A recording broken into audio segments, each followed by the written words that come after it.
19 वर्षाचा हा पोरगा जवळपास 23 वार एकट्यानं या निखिल आखाड्यावरती केलेले होते. पण नीतिमत्ता, गुन्हेगारीची नीतिमत्ता न सांभाळणारा गुन्हेगार अशी बंडू आंदेकरची ओळख आहे.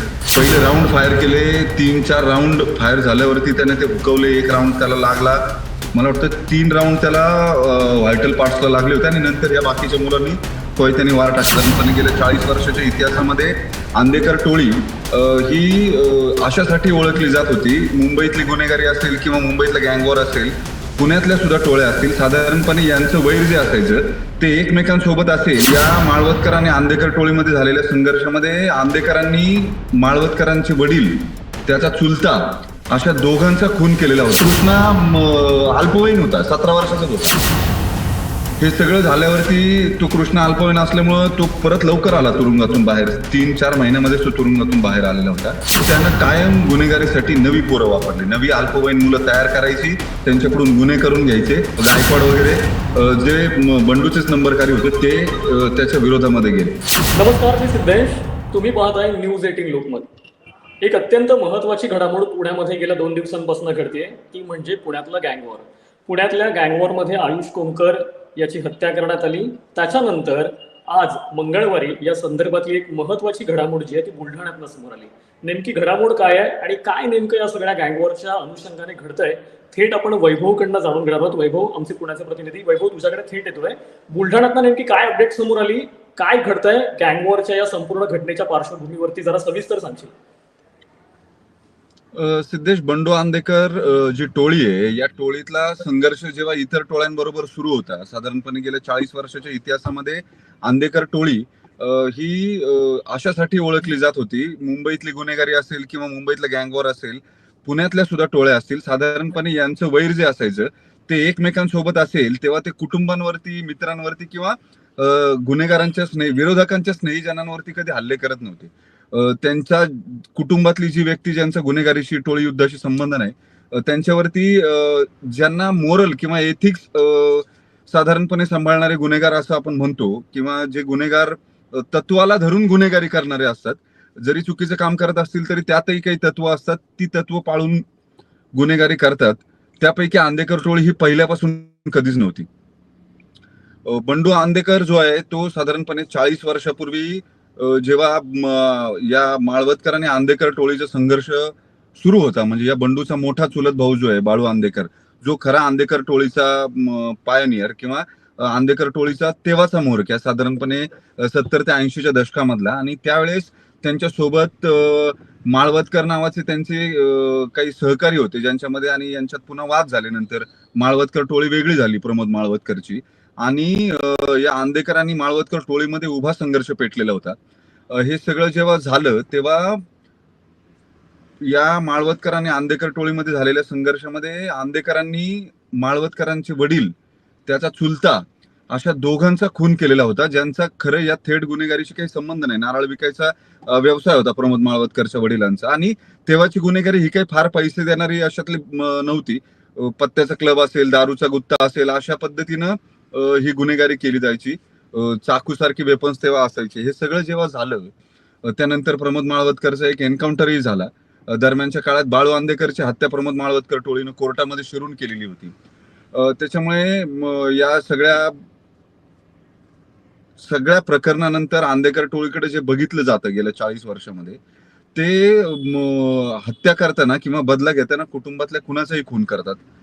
त्याच्यामुळे त्यांचे एका वेगळ्या पद्धतीची त्यांच्याबद्दल प्रतिमा जी आहे ती कायम राहिली आहे.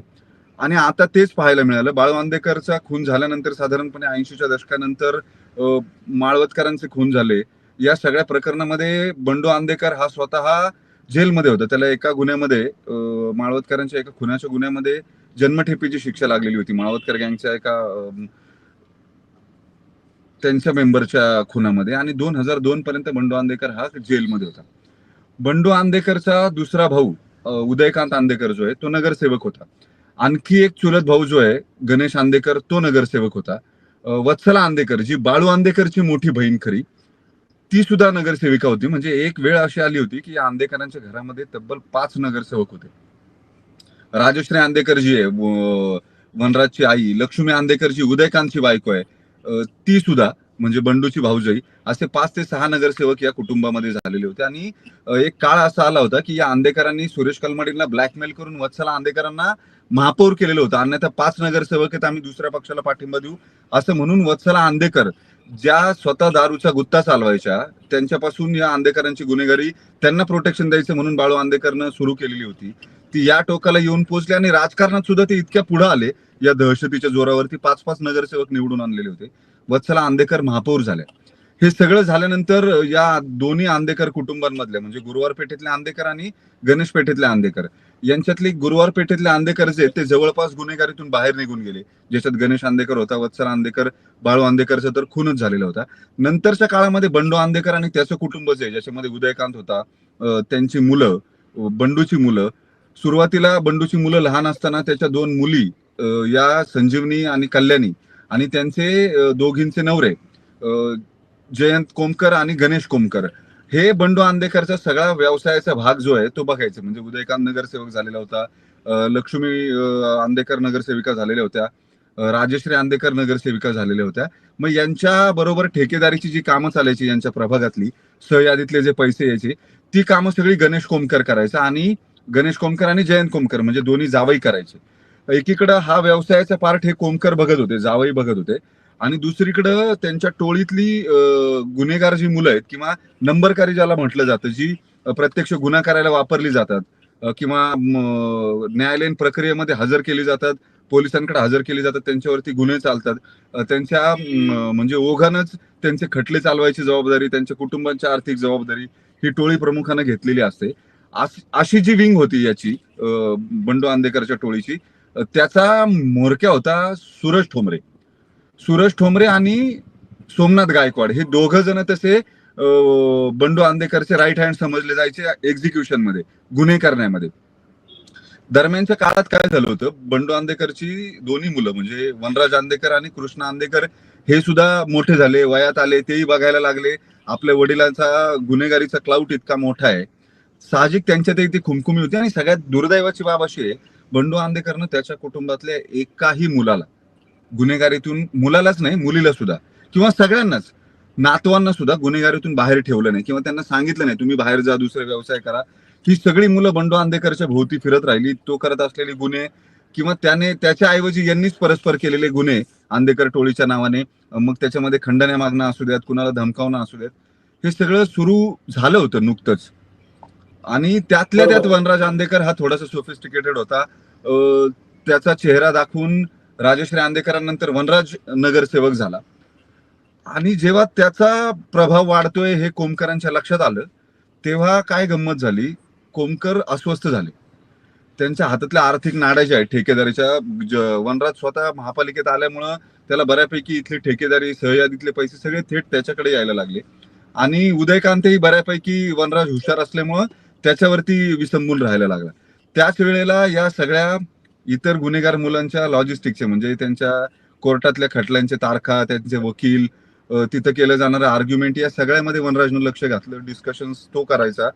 आणि बंडू आंदेकरला त्या सगळ्याचं कौतुक होतं, किंवा जवळपास त्याने सगळे अधिकार जे आहेत ते वनराजकडे हँडओव्हर केल्यासारखे होते. एक गोष्ट होती, वनराज बोलायला अत्यंत सौम्य, मृदू आणि थेट गुन्हेगारीमध्ये कधीही न उतरलेला होता. त्याच्यामुळे त्याची इमेज तुलनेनं बऱ्यापैकी आंदेकरांमधला सगळ्यात सोबर किंवा सौम्य चेहरा म्हणून वनराजकडे बघितलं जायचं. त्याच्यामुळे त्याचा प्रभावही बाकीच्या ठिकाणी चांगला असायचा. म्हणजे काही वादावादी झाली, त्याची भांडणं मिटवणं, या सगळ्या गोष्टींचा. पण त्यावेळेला कोमकर नाराज झालेले होते, ते दूर गेले. त्यांच्यात आणि आंदेकरांमध्ये खटके उडायला सुरुवात झालेली होती. सूरज ठोंबरे आणि सोमनाथ गायकवाड बंडू आंदेकरचा उजवा हात म्हणून काम करायचे.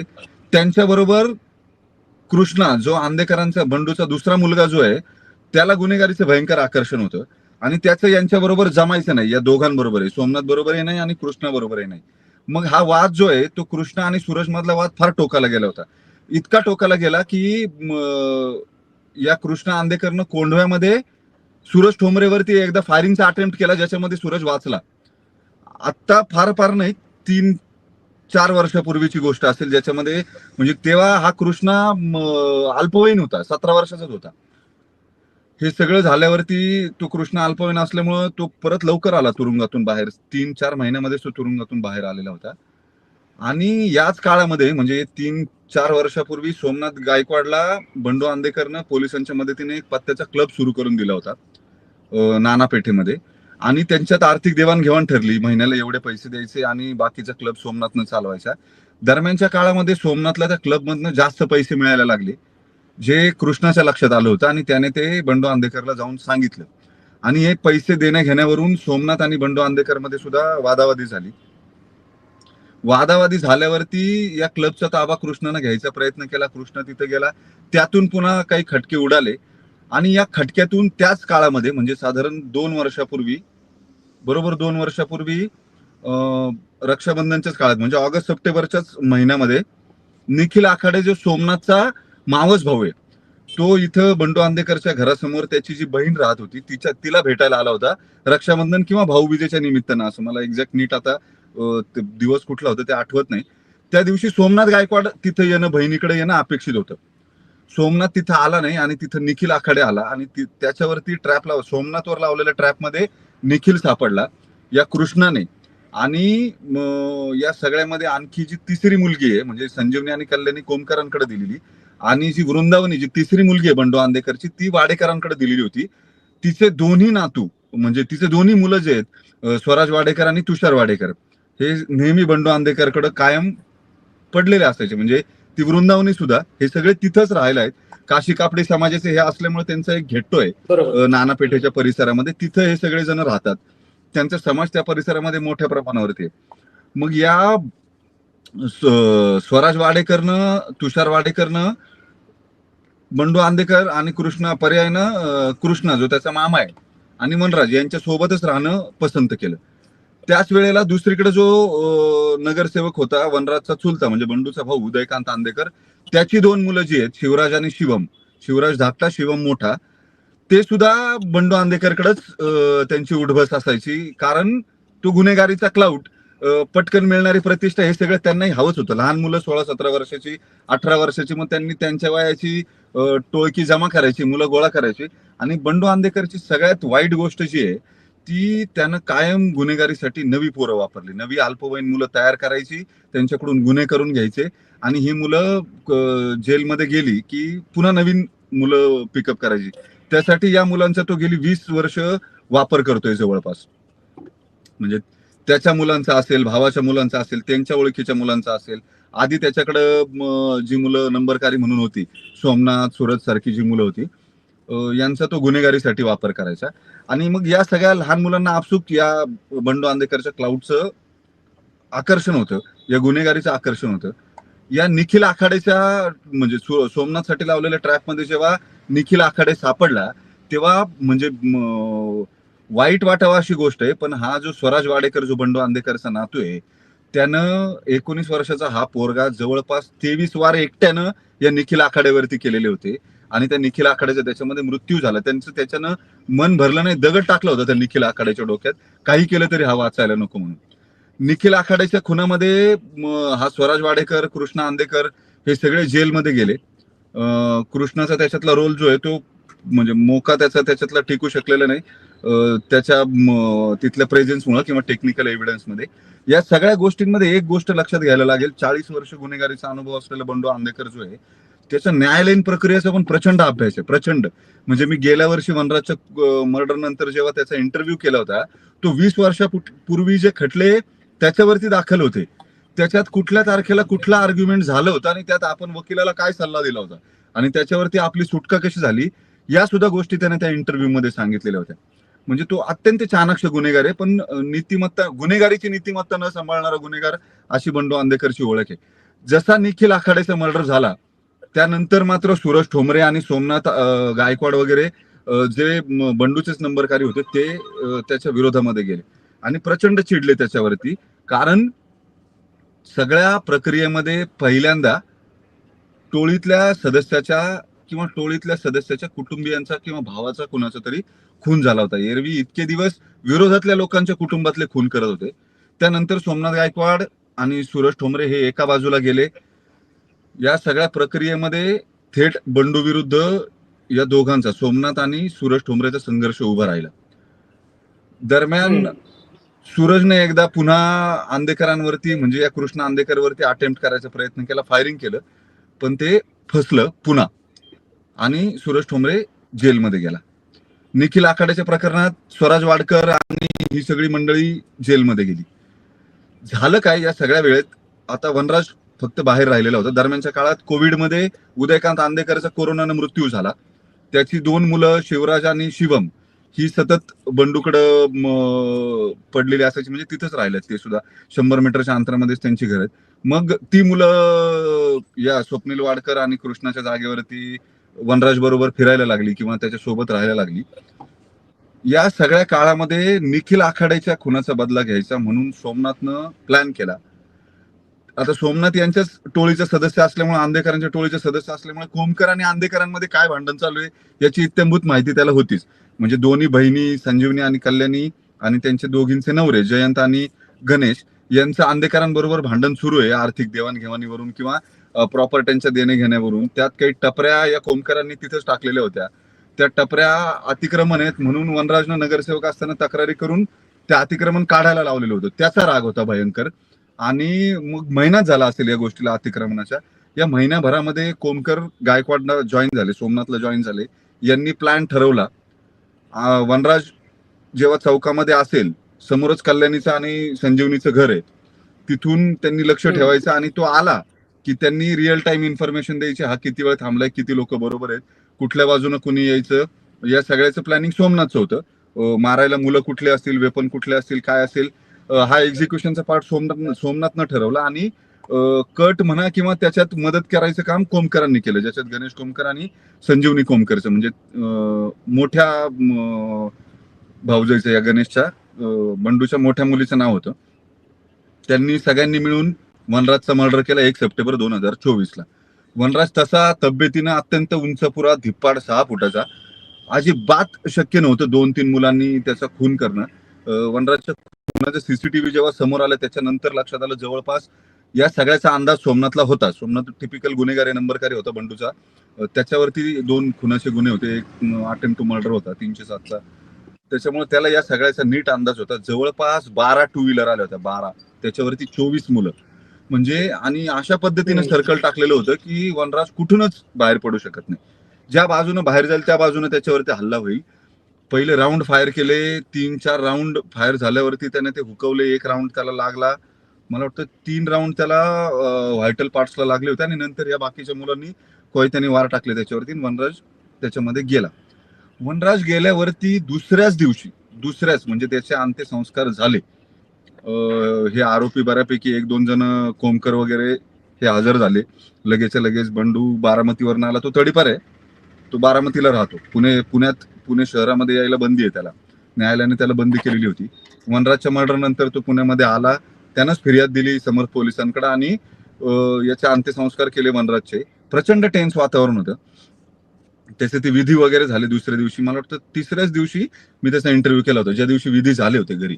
आणि मी त्याला हे विचारलं होतं की तुम्ही शस्त्रपूजन केले, कारण ते घरी बळी देतात त्यांच्याकडं, त्यांच्या समाजाचे काही विधी आहेत त्याच्यामध्ये शांतता लाभावी म्हणून बळी देतात. त्याच्यात काही कोंबडे माझ्या समोर त्यांनी कापले होते तिथं. तर त्याच वेळेला मी हेही विचारलं होतं की तुम्ही शस्त्रपूजन केलंय अशी चर्चा, आणि याच्या वनराजच्या वर्ष श्राद्धाच्या आत तुम्ही त्याचा बदला घ्याल. तर तेव्हा एकदम अशा सोफिस्टिकेटेड स्टाईलनी, व्हाईट कॉलर स्टाईलनी बंडू आंदेकरनं उत्तर दिलं होतं मला की नाही, मला आता याच्यामध्ये पडायचं नाही आणि माझी मुलं किंवा पुढच्या पिढीला गुन्हेगारीमध्ये येऊन त्यांचे आयुष्य मला उद्ध्वस्त करायची नाहीयेत. हा इंटरव्ह्यू ऐकल्यानंतर गुन्हेगारी क्षेत्रातले किंवा पोलीस असलेले अनेक पोलीस कर्मचारी, कॉन्स्टेबल जुने, जे गुन्हेगारांना ओळखतात, असे सगळे, म्हणजे ज्याच्यामध्ये गुन्हेगारांचे सुद्धा, आताचे काही टोळी प्रमुख त्यांचा सुद्धा समावेश आहे, या सगळ्यांनी हा इंटरव्ह्यू बघितल्यानंतर मला वैयक्तिक अनेकांनी मेसेज करून, निरोप देऊन, फोन करून सांगितलेलं होतं की हे सगळं जरी असलं आणि बंडू काही जरी म्हणत असला तरी बंडू बदला घेतल्याशिवाय थांबणार नाही. त्याचा स्वभाव अत्यंत खुनशी, आणि तो समोर काही जरी बोलत असला तरी हे गँगवर भडकलंय, हे काही थांबणार नाही. आता या सगळ्याचा परिपाक काय झाला, गेले वर्षभर बंडू पुन्हा तो तडीपार आहे, बाहेर राहून यांनी सगळ्यांनी प्लॅन केलं. या निखिल आखाडेच्या मर्डर मधलाच हा बरोबर. दुसरा आरोपी जो आहे आता अमन पटेल जो आहे, अमन पटेल आणि यश पाटील जे आत्ताचे शूटर आहेत आयुषच्या प्रकरणामधले, हे निखिल आखाडेच्या प्रकरणात सुद्धा आरोपी आहेत त्या मर्डरमध्ये. कृष्णा बरोबर स्वराज वाडेकर आणि कृष्णा बरोबर ते सुद्धा आरोपी होते. बरोबर. ते बाहेर निघाले त्या याच्यातनं आणि आता दरम्यानच्या काळामध्ये जवळपास 4 महिन्यापासून सोमनाथच्या मुलावरती, त्याचा मुलगा 12वीला आहे आता, मला वाटतं 17 का 18 वर्षाचा, जेव्हा वनराजचं मर्डर झालं तेव्हा तो 17 वर्षाचा होता, अल्पवयीन होता तो मुलगा, आणि त्याचा तसा गुन्हेगारीशी काही संबंध नाही. सोमनाथला काय झालं या प्रकरणामध्ये, तो क्लब जो सुरू केला होता त्यात प्रचंड पैसे मिळाले आणि त्यांनी उंडरी कोंडव्याच्या परिसरामध्ये काही ठिकाणी प्लॉट विकत घेतलेले होते. खरी वादावादी तेव्हापासून सुरू झाली त्याची माहिती यांना मिळाल्यानंतर. मग बरोबर. सगळ्यात पहिलं सॉफ्ट टार्गेट त्यांचं आंदेकरांचं कुठलं होतं तर ते सोमनाथ गायकवाडचा मुलगा. तो अल्पवयीन आहे, त्याचा काही गुन्हेगारीशी संबंध नव्हता, पण माझा मुलगा मारल्यावरती तुला पण कळलं पाहिजे किंवा ती मुलगा मेल्याची वेदना काय आहे ती तुला सुद्धा कळाली पाहिजे, किंवा तुझ्या खांद्यावरती त्याचा मृतदेह गेला पाहिजे. हा जो काही बंडूच्या डोक्यामधला राग होता तोच या खुनाचं एकमेव कारण. मग तो मुलगा लहान असू दे, अल्पवयीन असू दे, गुन्हेगारीशी त्याचा संबंध नसू दे, काहीही असू दे, काही जरी असलं तरी सुद्धा सुट्टी मिळणार नाही, असं त्याचं एकूण त्याच्या पहिल्यापासूनचा त्याच्याबद्दलची इमेज आहे किंवा प्रतिमा आहे. आणि झालं तसंच. यांनी सगळ्यांनी सोमनाथच्या मुलावरती ट्रॅप लावला रेकी करायसाठी. या कृष्णाला दत्ता काळे नावाचा जो आता भारतीय विद्यापीठ पोलिसांनी जो आरोपी पकडला 31 तारखेला, त्या आरोपीला रेकीसाठी फक्त तिथं ठेवलेलं होतं. सोमनाथची बायको आणि मुलगा जिथं राहत होते तिथं 50 मीटरच्या अंतरावरती एक खोली भाड्याने घेतली होती 1.5 महिन्यापूर्वी, आणि तिथं तो राहत होता. तिथं तो राहत असताना त्याच वेळेला या कृष्णाचे टिपू पठाणजी येरवडा किंवा नगर रोडची आणखी एक टोळी आहे, त्या टोळीचे काही नंबरकारी मेंबर टिपूचे हे कृष्णाबरोबर जेलमध्ये होते. तर तिथे ओळख झालेली होती. तर त्यांनी 3 ठिकाणी लॉजिस्टिक सपोर्ट ठेवायचा म्हणून या टिपूच्या मुलांना वेपन आणायला पाठवलेलं होतं. ते जाऊन MP किंवा आणखी कुठून तरी त्यांनी वेपन ते प्रोक्युअर केले, आणले त्यांनी वेपन, आणि चांगले वेपन होते, म्हणजे सोफिस्टिकेटेड वेपन आहेत असं पोलिसांचं म्हणणं आहे. 12 राऊंड ज्या अर्थी फायर झाले 2 वेपन मधनं, त्या अर्थी ते काही म्हणजे चांगल्या दर्जाचे वेपन होते ते, त्यामुळे एवढे राऊंड फायर झाले. दुसरी गोष्ट, ते टिपूच्या मुलांनी यांच्याकडे दिलं, या अमन पठाण आणि यश पाटीलकडं आणि कृष्णाकडं ते वेपन दिले. आता या सगळ्यामध्ये पोलिसांनी 30 तारखेला तो आरोपी पकडलेला होता, दत्ता काळे, सोमनाथच्या घराची रेकी करणारा. पण ते तिथं त्यांना भारतीय विद्यापीठ पोलिसांना टीप लागल्यावर त्यांनी दत्ताला पिकअप केलं आणि त्याच्या इंट्रोगेशन मध्ये हे सगळं समोर आलं होतं की हा अमन पठाण, यश पाटील, कृष्णा, स्वराज, त्याच्यानंतर तुषार, आणखी 1-2 जणांचे, सागर नेलथे असे काहीतरी त्यांच्या नंबरकारींची नाव आहेत, या सगळ्यांची नावं त्या दत्तानी सांगितली होती. आणि सोमनाथच्या मुलावरती ट्रॅप लावला होता आणि त्याचा खुनाचा बदला वनराजच्या घेऊन 1 तारखेलाच त्याचा खून करायचा असं ठरलेलं होतं.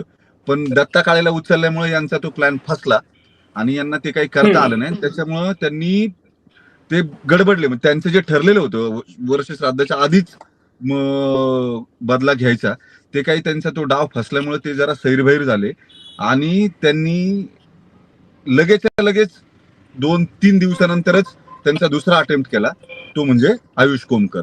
वास्तविक आयुष कोमकरचा गुन्हेगारीशी काही संबंध नाही. गणेश कोमकर तसा काही फार ऍक्टिव्ह गुन्हेगार नव्हता, तो धंद्याचा पार्ट बघत होता. त्याच्यावरती 1-2 गुन्हे होते या धंद्याच्याच वादात, कोणावर तरी ऍसिड फेकलेले किंवा कोणाला तरी मारलेले असलेच गुन्हे होते किरकोळ. हा आयुष कोमकरचा तर अर्थार्थी गुन्हेगारीशी संबंध नव्हता, म्हणजे तो आंदेकरांकडे फार नसायचा सुद्धा.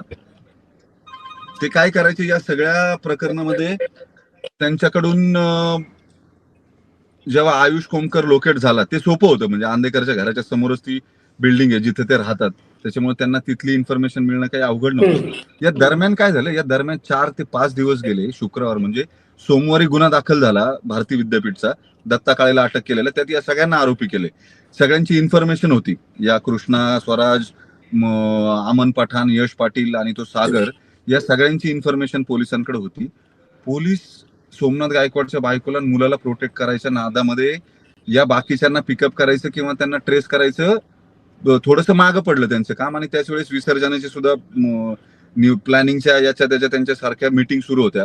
विसर्जनाचं प्रेशर होतं गर्दीचं, त्यामुळं फार क्राईम ब्रांच या सगळ्यांना टॅप करू शकली नाही. आणि ते टॅप न करू शकायचं एक सगळ्यात महत्वाचं कारण जे आता समोर आलंय, भारतीय विद्यापीठवाल्यांनी दत्ता काळेचा जेव्हा तपास सुरू केला, तर आता क्राईम ब्रांचकडे युनिट 1 कडे हँडओव्हर केल्यावर त्यांच्या असं लक्षात आलं, ही पोरं मोबाईल वापरतच नाहीत.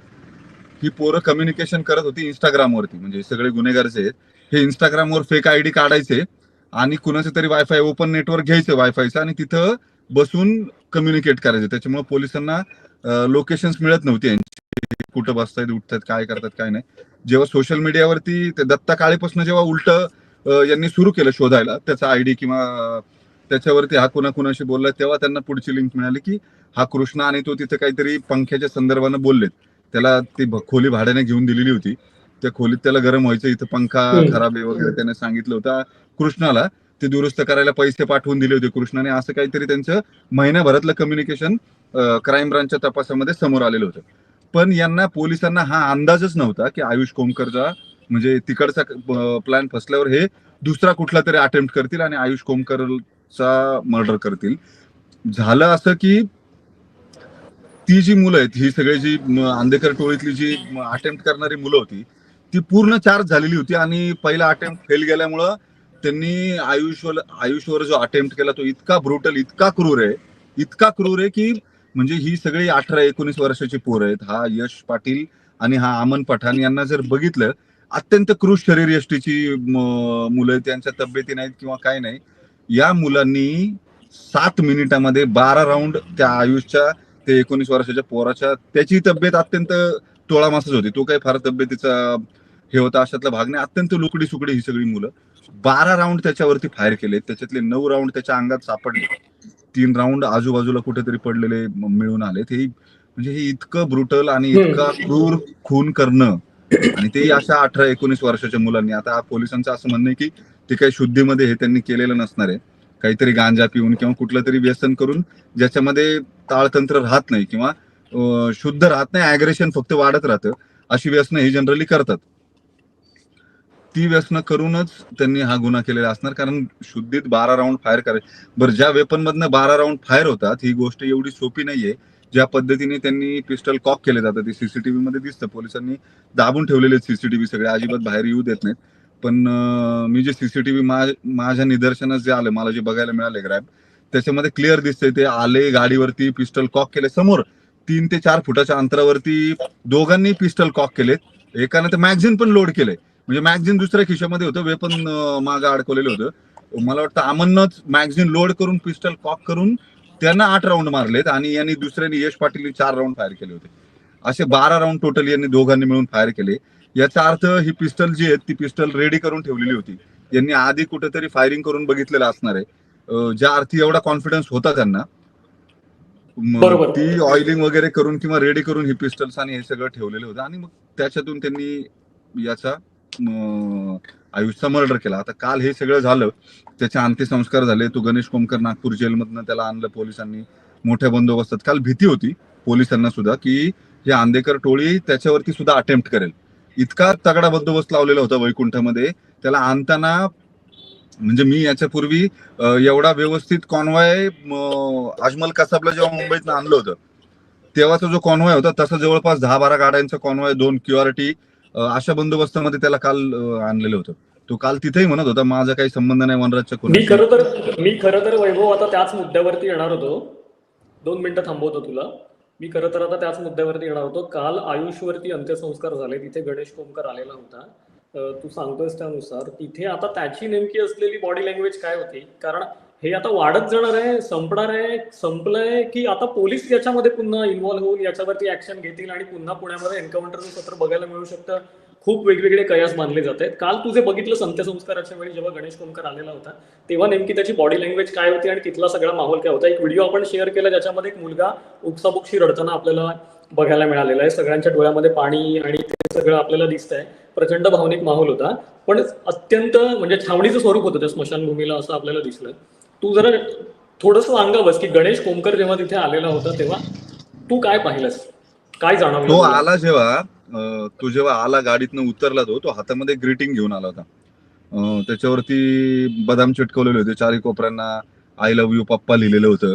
मागच्या बाजूला काही फोटो चिटकवलेले होते आणि त्याच्यावरती काही मजकूर लिहिलेला होता, तुला बर्थडेला नवीन कपडे पाठवलेत किंवा मला तुझी खूप आठवण येते, असं काही बाप लेकाचं ते संभाषण आहे. हा नागपूर जिल्हा जेव्हा गेला गणेश कोमकर, तेव्हा या मुलानं म्हणजे आयुषने त्याला पाठवलेलं ते पत्र होतं. त्यांनी काहीतरी ते कपडे वगैरे त्याला दिलेले होते. आता बाप म्हणून साहजिक त्याला नागपूर पासून इथे येईपर्यंत त्या प्रवासात ते सगळं आठवत असेल. त्या ग्रीटिंग वरती त्यांचे दोघांचे लहान म्हणजे हा आयुष लहान असल्यापासूनचे दोघांचे जे फोटो आहेत ते फोटो चिटकून त्यांनी त्याला पाठवलेले होते त्या ग्रीटिंग मध्ये. तर तो आला, तो ओके. ओक्साबोक्शी रडतच आला तिथं आला तेव्हा, आणि तो हेच सांगत होता, माझ्या पिल्लाची शपथ घेऊन सांगतो, मी वनराजच्या खुनामध्ये माझा काहीच संबंध नाही, मला फसवलंय आणि मला काहीच देणं घेणं नव्हतं, मला त्याचं म्हणजे मी त्याच्यामध्ये नाहीच किंवा मला त्याचं खून करायचंच नव्हतं, माझ्या मुलाचा विनाकारण बळी दिला, असं तो त्याच्या बाजूने त्याचे जे जस्टिफिकेशन होते, पोलीस एवढे होते त्यांच्या समोर, तो ते सगळं सांगत होता. आता दुसरा प्रश्न जो आहे तुझा, तिथं मग पुन्हा तोच माहोल आणि ती रडारड सगळी होती. साधारण आहे 17-18 वर्षाची मुलं, 19 वर्षाची होतकरू समोर आलेली मुलं जर अशा पद्धतीनं विनाकारण मरत असतील तर त्याच्यासारखं दुर्दैव दुसरं कुठलं, असा प्रश्न खरं सगळ्यांनाच वाटतो. म्हणजे जे कॉमन सिव्हिलियन आहेत, ज्यांचा गुन्हेगारीशी संबंध नाही, त्यांना सुद्धा हे ऐकून वाचून फार वाईट वाटतं. 18-19 वर्षाच्या मुलांना अशा 10-10, 12-12 गोळ्या घालतात. आता तुझा प्रश्न जो आहे दुसरा, हे थांबेल का, तर हे थांबणार नाही. आता स्पष्ट आहे, आता याला सुरुवात झाली, म्हणजे याला तोंड फुटलंय आता. आणि आता याच्यामध्ये आणखी आता कारागृहाच्या बाहेर सूरज ठोंबरे, या सूरज ठोंबरेने आता 8 दिवसापूर्वी पुण्यामध्ये 300-400 मुलं जमवून मोठा मॉब जमवला होता. वडिलांच्या उपचारासाठी पुण्यामध्ये आलोय असं जायचे, असं त्यांनी कोर्टाकडून कंडिशनल ऍक्सेस घेतला होता पुण्यात शहरात यायचा. नाही तर त्यालाही तो नाहीये, तो तडीपार आहे. आता सोमनाथ गायकवाड जेलमध्ये आहे. सोमनाथ गायकवाडचा मुलगा आणि बायको बाहेर आहे, त्यांच्या प्रोटेक्शनची जबाबदारी पुन्हा पोलिसांवरती आली. आता आंदेकर जेलमध्ये जातील. आंदेकरांच्या घरामध्ये जेवढी मुलं आहेत ही सगळी मुलं आता जेलमध्ये जातील या मर्डरमध्ये, सगळ्यांची नाव आहेत, एकही शिल्लक नाही. आता वाडेकर म्हणजे तिसरी मुलगी जी आंदेकरांकडे असते, तिची दोन्ही मुलं ती सुद्धा जेलमध्ये जातील, स्वराज आणि तुषार. त्याच्यामुळे आंदेकरांचे बाहेर कुणी राहील अशातला काही भाग नाही. पण एक एक वर्षाने, साधारण आता आणखी वर्षभराने सोमनाथ गायकवाड आणि त्या टोळीचा जामीन होईल किंवा त्यांचा मोका टिकतो नाही टिकत, तो तुटतो, त्याच्यावरती जर त्यांच्या टोळीतलं कुणी बाहेर आलं किंवा सूरज ठोंबरेनीच ठरवलं आंदेकरांवरती अटेम्प्ट करायचा, तर काय होतं, असे अनेक असंख्य शक्यता आहेत. बंडू आंदेकरचे वय झालेले जवळपास नाही वैभव 70च्या आसपास. याच्यात अगदी आणि अगदी दुसरे अगदी म्हणजे एन्काउंटरचा, वैभव तू याच्यामध्ये एक एन्काउंटरचा सगळ्यात आता मुख्य गोष्ट, वैभव एक मला याच्यामध्ये तुला थोडंसं थांबवून एक प्रश्न असा विचारायचा आहे की आता बुलढाण्यामध्ये जी कारवाई झाली, समृद्धी महामार्गाच्या बुलढाण्याच्या जवळ तिथे मेहकरच्या जवळ आसपास कारवाई झाली अशी असं मला कळतंय. ज्या लोकांना अटक केलेली आहे हेच सगळे यातले राईट हँड मोरके, टोळी चालवणारी अशी सगळी लोक होती. यांना अटक केल्यामुळे या सगळ्यांचा बाजार उठेल अशी शक्यता वाटत नाही का, की याच्यावरती आणखी यांची सेकंड लेवल तयारच आहे? नाही नाही नाही, यांना काय अटकेनी किंवा यांनी तुरुंगात जाण्याने यांच्या बाहेरच्या इकोसिस्टीमला काही फरक पडत नाही. यांच्या इकोसिस्टीम ठरलेले आहेत, यांचे पैसे येणारे ठरलेले आहेत, पैसे कुणाकडे जायचे हे ठरलेले आहेत, घरात जे शिल्लक राहतील मागं त्यांच्यातलं वकिलाशी कोण बोलेल, ही काही नवीन सिस्टीम नाहीये. ही 40 वर्ष हे कुटुंब गुन्हेगारीमध्ये त्यांचे वकील ठरलेले आहेत, त्यांची इकोसिस्टीम सगळी. मी तेच सांगतोय, बंडू 2002 ला बाहेर आलाय.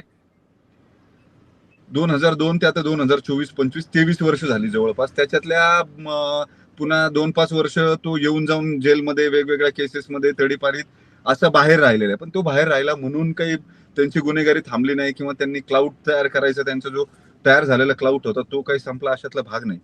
आता हे सगळे एकत्र जेलमध्ये गेल्यावरती ह्यांनी म्हणजे हे एकत्र आतून आणखी सिंडिकेट म्हणून जर ऑपरेट करायला लागले तर आणखी डोक्याला ताप आहे. दुसरी गोष्ट, तू पोलिसांबद्दल मगाशी एक प्रश्न विचारला होता की काही एन्काउंटर्स होतील का किंवा यांना पोलीस मारतील का, किंवा तर अशी परिस्थिती सध्या तरी पुणे पोलीस दलामध्ये राहिलेली दिसत नाही. याचं कारण जुने ऑफिसर्स ज्यांचा दरारा होता किंवा ज्यांना गुन्हेगार ज्यांच्या नावानं घाबरायचे, किंवा काही कॉन्स्टेबल्स होते असे ज्या कॉन्स्टेबल्सच्या नावाने गुन्हेगार घाबरायचे, त्यांना माहिती आहे एकदा जर निरोप गेला या कॉन्स्टेबलचा किंवा हे गेले तर चांगले भले भले टोळीचे प्रमुख, म्हणजे मी बघितलेले काही कॉन्स्टेबल्स असे आहेत ज्यांनी बाबा बोडके, गजा मारणे, इव्हन बंडू आंदेकर सुद्धा, जर माणूस दरवाजात गेला तर उतरून नीट येऊन गाडीत बसत होते.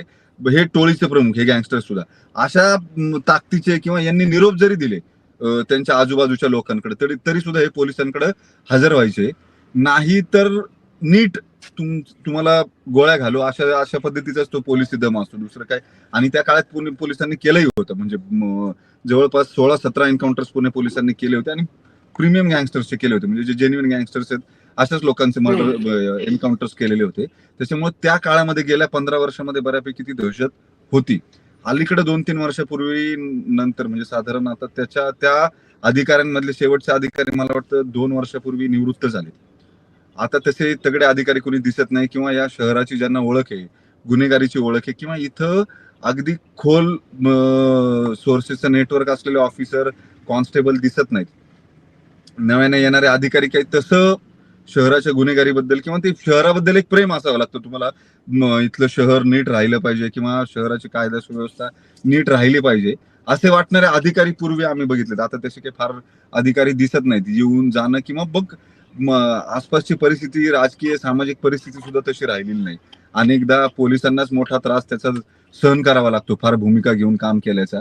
त्याच्यामुळे आता अधिकारी अलीकडे फार भूमिका घेऊन काम करत नाहीत आणि त्याचा परिणाम आपण पाहतो. दुसरी गोष्ट, एक ऑब्झर्वेशन सगळ्यात महत्वाचं नोंदवायला लागेल, की अचानक एक सर्ज आलाय किंवा लाट आली आहे. साधारण 16 ते 21, 22, 23 वर्षाची मुलं जी आहेत ती प्रचंड गुन्हेगारीमध्ये ऍक्टिव्ह झाली. ती कशामुळे ऍक्टिव्ह झाली याचा जर विचार केला तर एक गोष्ट दिसते, गेल्या 5 वर्षामध्ये जे यापूर्वीचे पोलीस अधिकारी होते त्यांनी आपल्या डोक्याला ताप नको म्हणून जे वरिष्ठ अधिकारी येऊन गेले त्यांनी अक्षरशः शेकडोनं मोका लावले, शेकडोनं.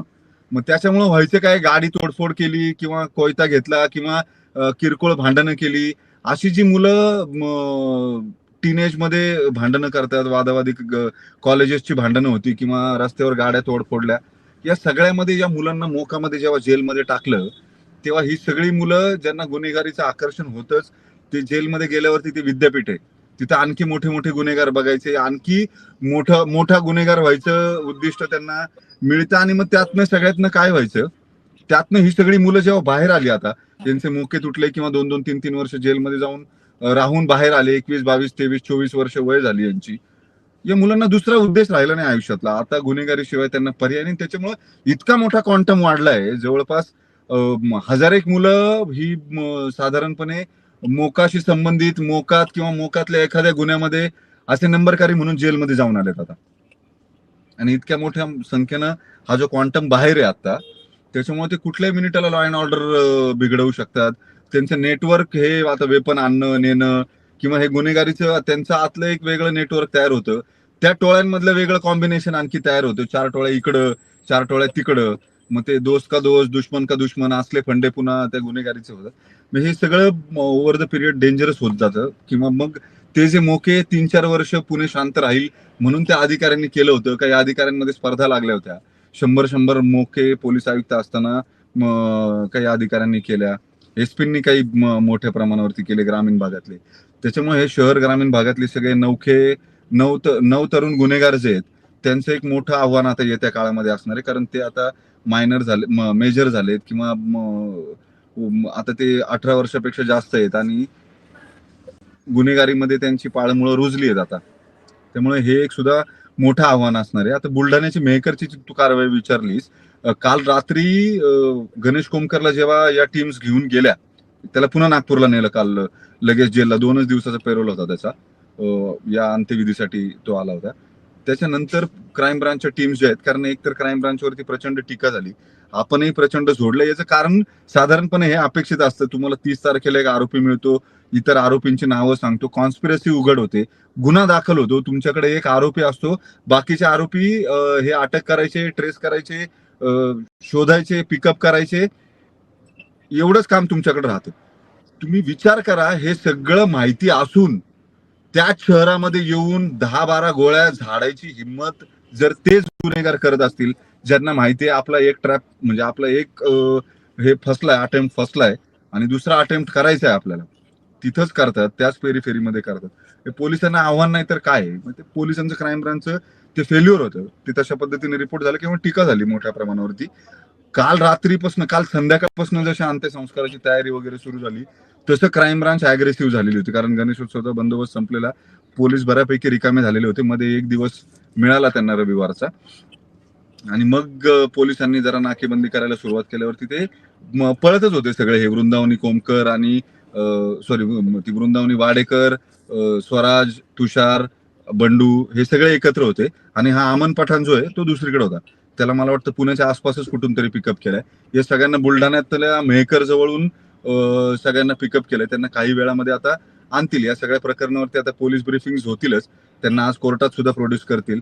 आता सरळ सरळ 120B आहे. मुळात आता त्याचे पुरावे गोळा करणं राहिलेले आरोपी जे आहेत, आता तो कृष्णा आंदेकर, सागर आणि आणखी 2, मला वाटतं शिवम आणि शिवराज, 3 आंदेकर आणि तो सागर, असे जवळपास एक 4 आरोपी अजून शिल्लक आहेत. ते आरोपी मिळाले की जवळपास हा तपास पूर्ण होईल. त्यांना मग शेवटी जुळवाजुळवच करायची. आता त्याच्यात आय विटनेस म्हणून, साक्षीदार म्हणून त्याचाच आयुष्याचाच बारका भाऊ आहे, ज्याला ट्युशनवरनं तो घेऊन आला होता आणि तिथंच त्याच्या समोरच यांनी त्याला गोळ्या घातल्या होत्या. त्याच्यामुळे हे सगळं आता पोलिसांना जुळवाजुळव करून याच्यामध्ये चार्जशीट लवकरात लवकर फाईल करणं, किंवा मग पुन्हा आता मोका होईलच याच्यामध्ये. आता या कृष्णा आणि स्वराज यांचा सगळ्यांचा हा मला वाटतं जवळपास 4था-5वा गुन्हा असेल सिरियस ऑफेन्स, बॉडी ऑफेन्स मध्ये, मर्डर किंवा अटेम्प्ट टू मर्डर. त्याच्यामुळे त्यांच्यावरती पुन्हा एक मोका होईल. आता हे किती काळ शांत राहील, किती काळ राहणार नाही, सूरज ठोंबरे काही करतो का, सोमनाथ गायकवाडचा जामीन होतो का, त्याची बायका, मुलगा सुरक्षित राहतात का, की आणखी आंदेकर टोळीचा एखादा बाहेर असलेला आरोपी किंवा नंबरकारी पुन्हा काही अटेम्प्ट करतो का, अशा अनेक शक्यता आहेत. शेवटी काय, कुटुंबातनं जेव्हा तुम्हाला गुन्हेगारीचं शिक्षण मिळतं, त्याच कुटुंबात आता गुन्हेगारी शिक्षणाचा परिपाक असं झालंय की 2 टोळ्या घरातल्या घरात झाल्यात. दुसरी गोष्ट, ज्यांना तुम्ही गुन्हेगारीमध्ये आणलं, ज्यांना शिकवलं, तेच तुमचे विरोधक झालेत. त्याच्यामुळे हा संघर्ष काही थांबेल असं दिसत नाही. एकच फक्त अपेक्षा आहे की हा रक्तरंजित संघर्ष त्यांनी त्यांच्या घरामध्ये करावा. पुण्याच्या रस्त्यांवरती सर्वसामान्य नागरिकांना त्रास होईल, धास्ती बसेल किंवा त्यांना भीती वाटेल, असं काही करू नये, आणि ते होणार नाही याची काळजी पुणे पोलिसांनी घेतली पाहिजे. बरोबर. गँग्स ऑफ वासेपूर सारखं गँग्स ऑफ पुणे आपल्याला महाराष्ट्रामध्ये बघायला मिळत आहे. गेली 40 वर्षांचा त्याचा इतिहास आहे, आणि हा इतिहास काही थांबेल अशी शक्यता तरी, म्हणजे हे थांबेल सगळं, मुंबई पुण्यामध्ये हाच बेसिक शक्यता. मुंबई पुण्यात हाच बेसिक फरक झाला. मुंबईच्या गँग्स यानंतर व्हाईट कॉलर झाल्या, रिअल इस्टेटमध्ये इन्व्हेस्टमेंट केली, त्यांनी रस्त्यावरचं ब्लडशेड थांबवलं. म्हणजे खंडण्या, गोळ्या घालणं वगैरे हे सगळं थांबवून ते सगळे व्हाईट कॉलर क्रिमिनल्स झाले, याच्यामध्ये गेले, पैसे किंवा इन्व्हेस्टमेंट्स मध्ये गेले, आणि त्यातून त्यांनी कोट्यवधी रुपये कमवले. पुण्यामध्ये जमिनींमुळं गुन्हेगारी टोळ्या ज्या आहेत त्या जरा ताकदवान झाल्या, पैसे आले, लॉजिस्टिक आलं, हे सगळं झालं.